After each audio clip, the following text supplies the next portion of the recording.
In breaking news, the Premier has rejected earlier reports that Queensland is part of the Prime Minister's plan to reopen by Christmas. Anastasia Palaszczuk says she agrees with Western Australia that our border protects our economy. So Queensland is off the Prime Minister's bus. A remarkable discovery in a pile of old film is rewriting photographic history in Queensland.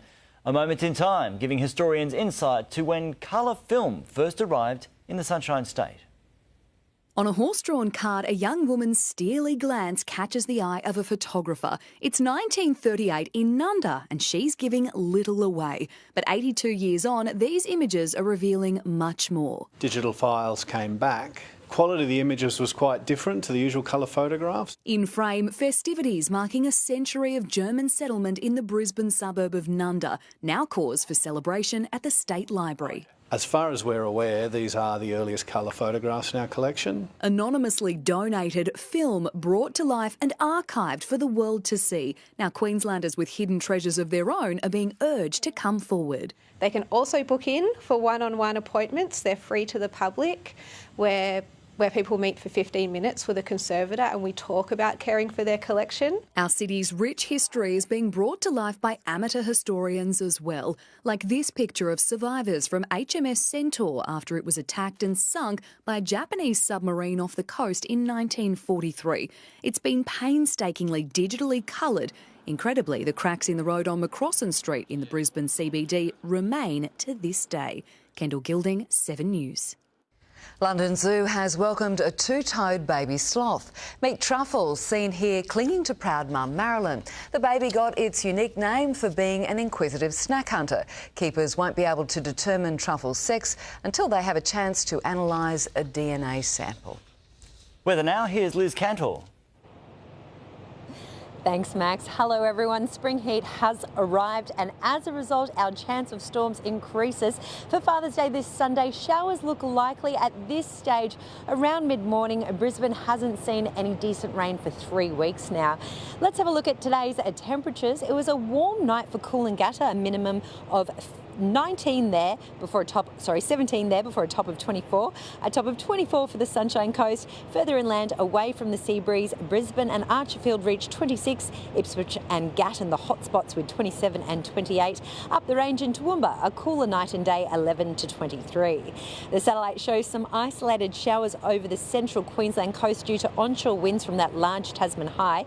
A trough over the far southwest of the state will push slowly eastward before stalling over the southern eastern interior on Sunday. Expect inland storms associated with this trough, warm air ahead of it and cooler air behind it. Looking at the bigger picture, 13 to 22 for Sydney, 9 to 17 with a shower or two for Melbourne, a chilly top of 15 for Hobart. Back home in Queensland, some showers over the northern tropical coast, 19 to 28 for Cairns, 14 to 25 for Mackay, a scorching top of 34 for Mount Isa. Along the central coast, 14 to 28 for Rockhampton, 26 for Gladstone and Bundaberg, 24 for Hervey Bay. Hello to everyone out west in Longreach, 14 to 30 there. And further south, there is the chance of inland storms for Stanthorpe and Toowoomba as that trough approaches. In the southeast corner, an even warmer day with temperatures around 3 degrees above average, 14 to 27 for Brisbane, a top of 26 for the Gold Coast, 25 for the Sunshine Coast and 29 in Ipswich. You could almost be forgiven for thinking it's a summer's day, 11 to 27 for Springwood, a top of 28 for Oxley, closer to the sea breeze, 25 for Deception Bay.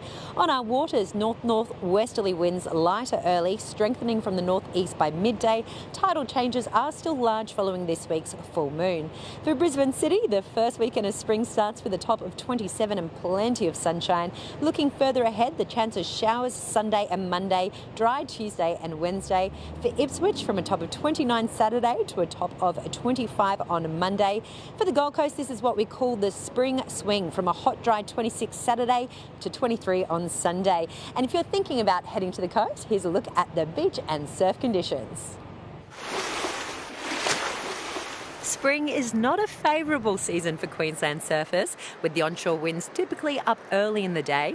But over the next few days, if you can head to the beach before midday, you should be greeted with more favourable conditions.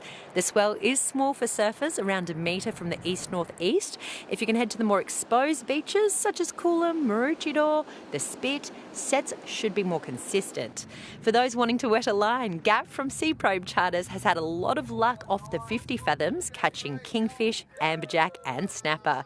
And my tip for families with little ones, there's been some fantastic rock pools at Rainbow Bay. Thanks, Liz. That's all from us. Good night.